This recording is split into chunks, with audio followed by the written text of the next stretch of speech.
Cambridge English, IELTS 10, published by Cambridge University Press and Cambridge English Language Assessment, 2015. This recording is copyright. CD 1. Test 1. You will hear a number of different recordings and you will have to answer questions on what you hear. There will be time for you to read the instructions and questions, and you will have a chance to check your work. All the recordings will be played once only. The test is in 4 sections. At the end of the test, you will be given 10 minutes to transfer your answers to an answer sheet. Now turn to Section 1. Section 1. You will hear a telephone conversation between a travel agent and a customer. First, you have some time to look at questions 1 to 6.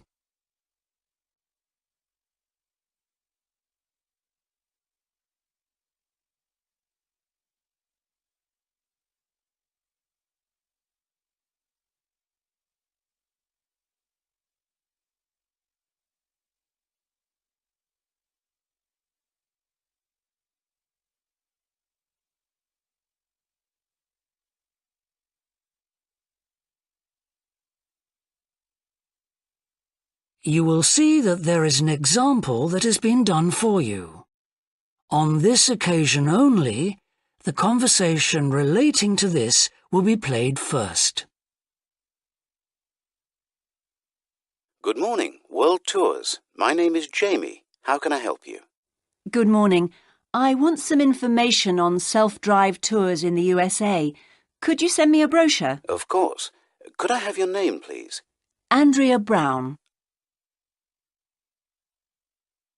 The customer's name is Andrea Brown, so Brown has been written in the space.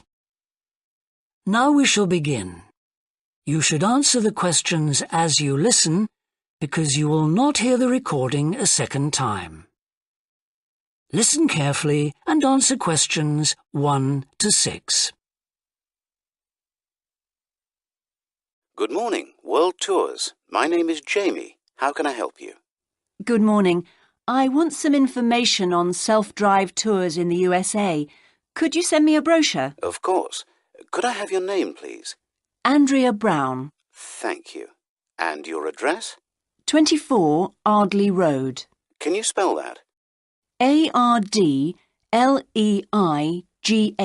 Road. Postcode?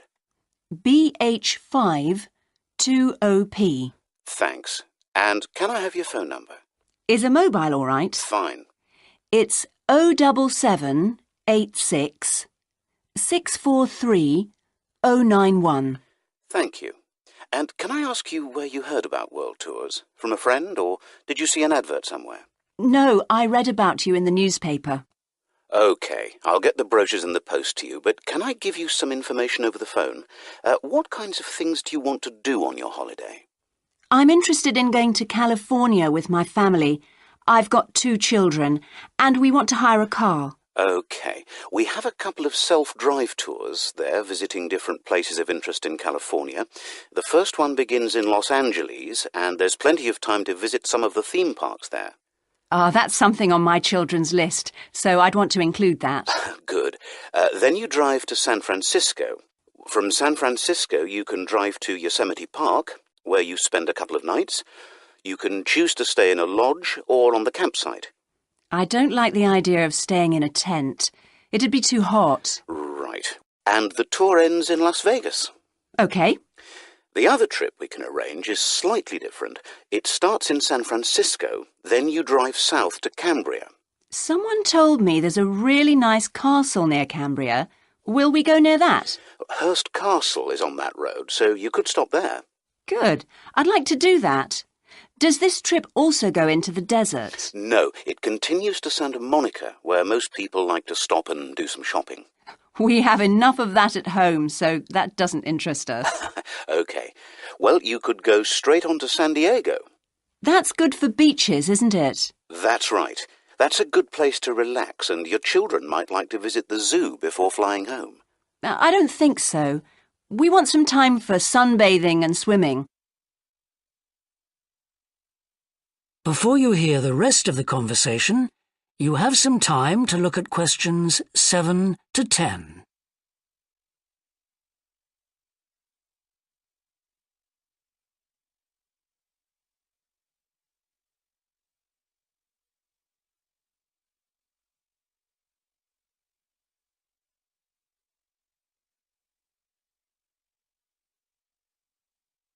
Now listen and answer questions 7 to 10. So, how many days are the trips and how much do they cost? The first one I told you about is a self-drive tour through California, which lasts 12 days and covers 2,020 kilometres. The shortest journey is 206 kilometres and the longest is 632 kilometres. The cost is £525 per person. That includes accommodation, car rental and a flight, but no meals. OK. And the other trip? That lasts 9 days, but you spend only 3 days on the road. You cover about 980 kilometres altogether. So is that cheaper then? Yes, it's almost £100 cheaper. It's £429 per person, which is a good deal. So that covers accommodation and car hire. What about flights? They aren't included, but these hotels offer dinner in the price. OK. Well, thank you very much.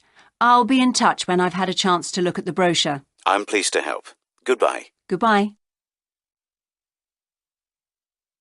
That is the end of section 1. You now have half a minute to check your answers.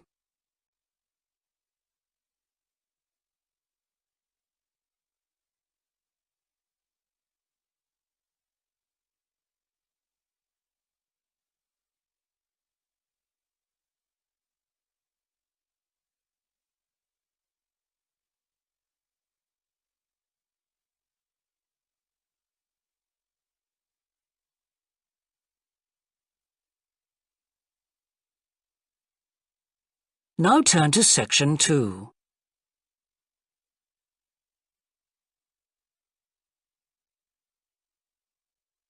Section 2.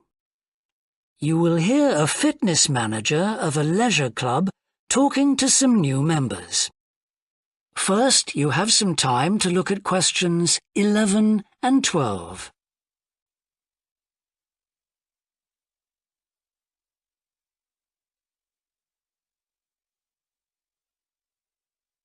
Now listen and answer questions 11 and 12.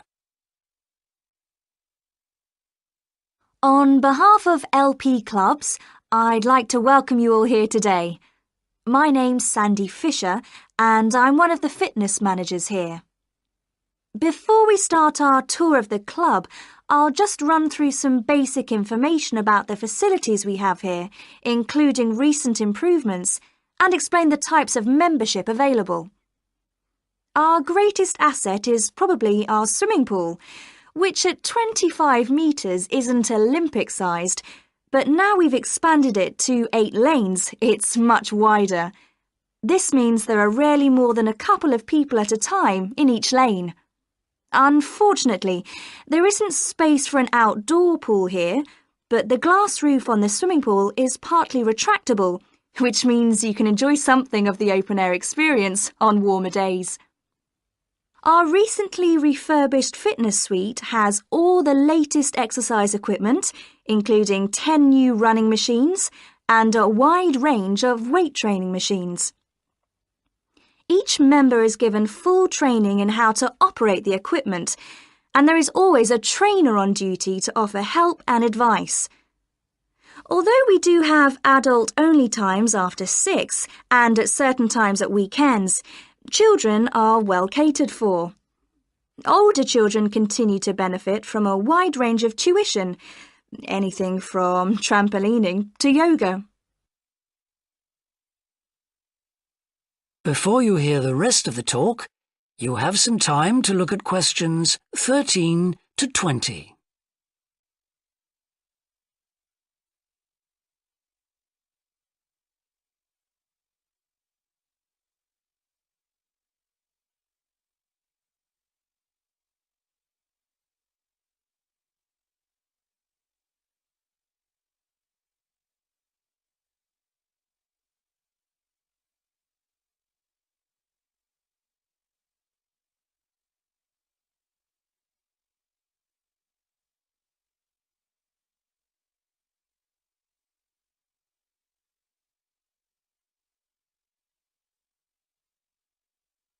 Now listen and answer questions 13 to 20.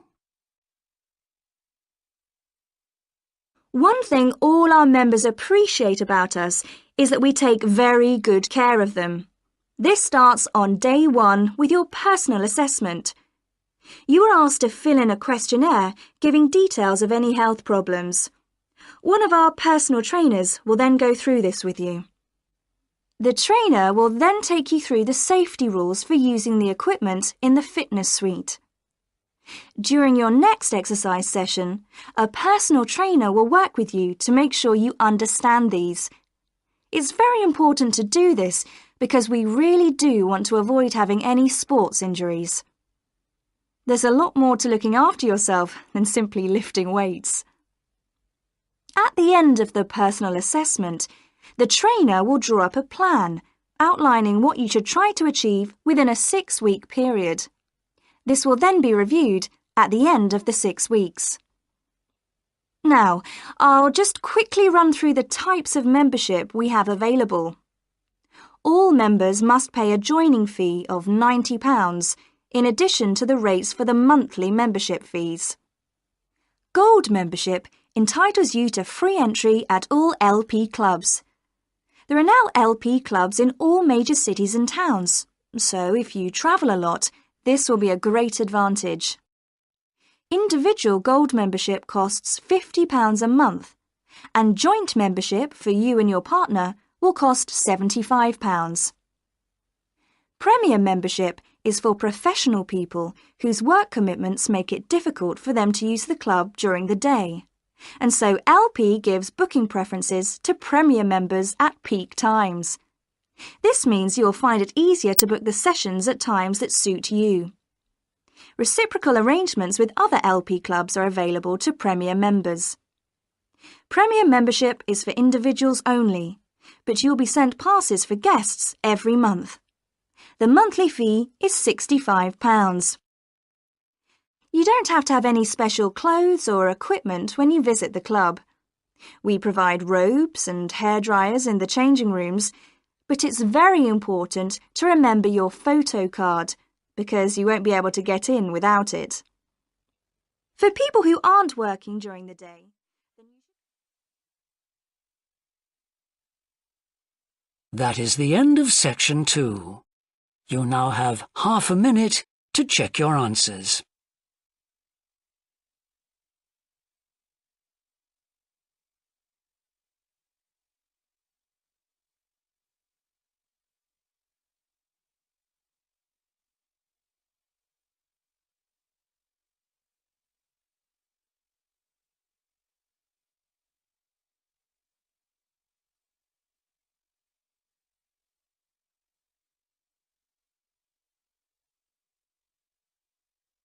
Now turn to section 3.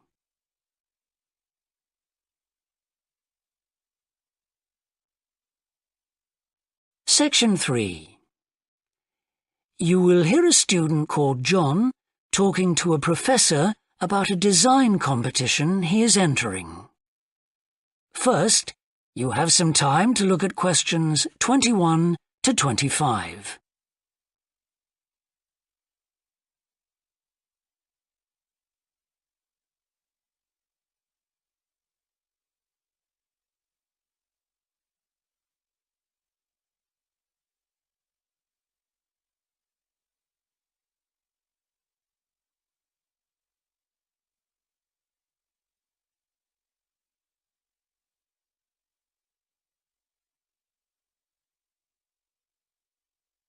Now listen carefully and answer questions 21 to 25. Hello, Professor. I'm John Wishart. I'm working on my entry for the Global Design Competition. My tutor said you might be able to help me with it. Ah, yes, I got a copy of your drawings. Come in and tell me about it. What sort of competition is it? Well, it's an international design competition, and we have to come up with a new design for a typical domestic kitchen appliance. I see. And are there any special conditions? Does it have to save energy, for example? Actually, that was the focus in last year's competition. This year's different. We have to adopt an innovative approach to existing technology using it in a way that hasn't been thought of before. I see, that sounds tricky. And what kitchen appliance have you chosen? Well, I decided to choose the dishwasher. Interesting. What made you choose that? Well, they're an everyday kitchen appliance in most Australian houses, but they're all pretty boring and almost identical to each other. I think some people will be prepared to pay a little extra for something that looks different. It's a nice idea. I see you've called your design the rock pool. Why is that? Basically because it looks like the rock pools you find on a beach. The top is made of glass so that you can look down into it. And there's a stone at the bottom. Is that just for decoration? Actually, it does have a function. Instead of pushing a button, you turn the stone. So it's really just a novel way of starting the dishwasher. That's right. It's a really nice design, but what makes it innovative? Well, I decided to make a dishwasher that uses carbon dioxide. In place of water and detergent? How will you manage that? The idea is to pressurise the carbon dioxide so that it becomes a liquid. The fluid is then released into the dishwasher where it cleans the dishes all by itself. Sounds like a brilliant idea. Your system will totally do away with the need for strong detergents. So what happens once the dishes are clean? Well, to allow them to dry, the liquid carbon dioxide and the waste materials all go to an area called the holding chamber. That's where the liquid is depressurised and so it reverts to a gas. Then the oil and grease are separated out and sent to the waste system. It sounds like you've thought it all out very thoroughly. So what happens to the carbon dioxide once the process is complete? Not wasted, I hope. Actually, that's where the real savings are made. The carbon dioxide is sent back to the cylinder and can be used again and again. What a terrific idea. Do you think it will ever be built? Probably not, but that's okay. Well, I'm sure a lot of positive things will come out of your design. Before you hear the rest of the discussion, you have some time to look at questions 26 to 30.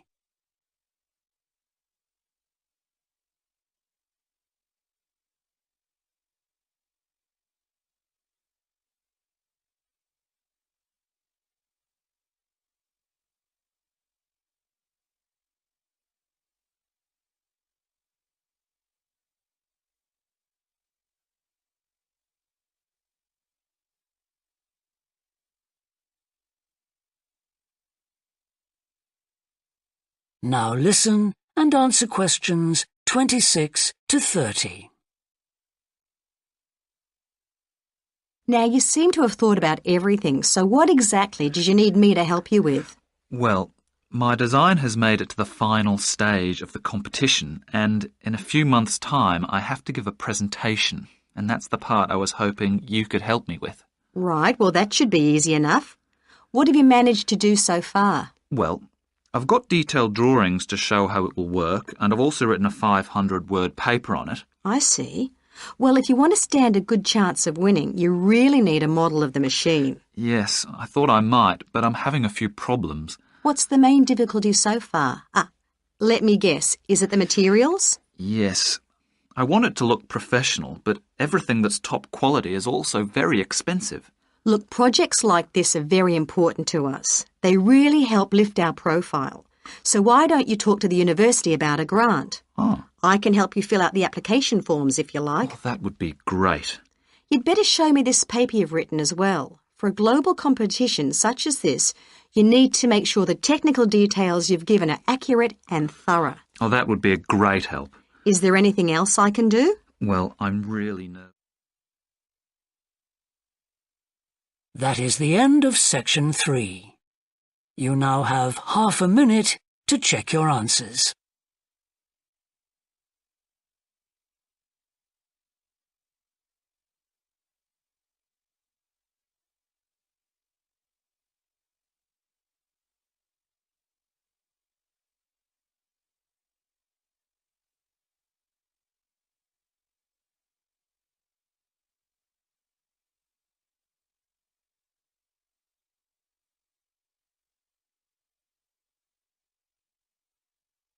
Now turn to section 4.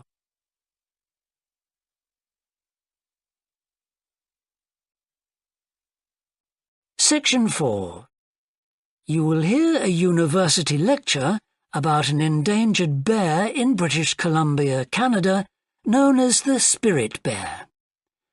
First, you have some time to look at questions 31 to 40.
Now listen carefully and answer questions 31 to 40. Today, we continue our series on ecology and conservation with a look at a particularly endangered member of the black bear family. 1 in 10 black bears is actually born with a white coat, which is the result of a special gene that surfaces in a few. Local people have named it the spirit bear, and according to the legends of these communities, its snowy fur brings with it a special power. Because of this, it has always been highly regarded by them, so much that they do not speak of seeing it to anyone else.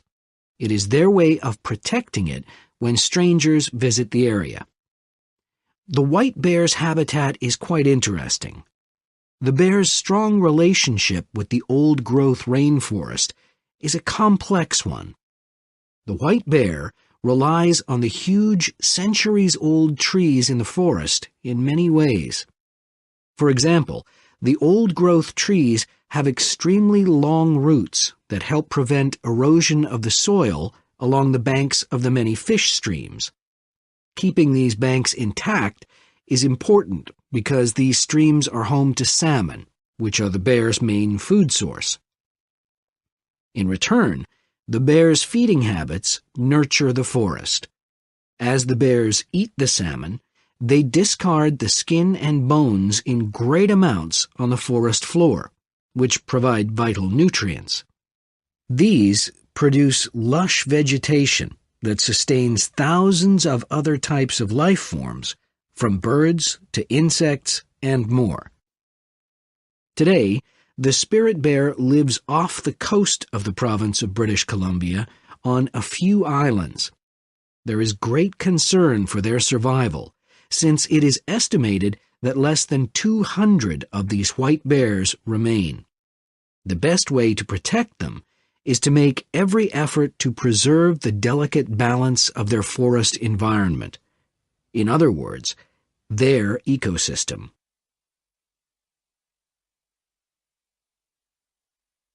The greatest threat to the bear's existence is the loss of its habitat. Over many years, logging companies have stripped the land by cutting down a large number of trees. In addition, they have built roads which have fractured the areas where the bear usually feeds, and many hibernation sites have also been lost. The logging of the trees along the streams has damaged the places where the bears fish. To make matters worse, the number of salmon in those streams is declining because there is no legal limit on fishing at the moment. All these influences have a negative impact on the spirit bear's very existence, which is made all the more fragile by the fact that reproduction among these bears has always been disappointingly low. And so, what's the situation going forward? Community organizations environmental groups, and the British Columbia government are now working together on the problem. The government is now requiring logging companies to adopt a better logging method, which is a positive step. However, these measures alone may not be sufficient to ensure a healthy population of the spirit bear in the future. Other steps also need to be taken. While it is important to maintain the spirit bear's habitat, there also needs to be more emphasis on its expansion. The move is justified as it will also create space for other bears that are losing their homes to damage. That is the end of section 4. You now have half a minute to check your answers.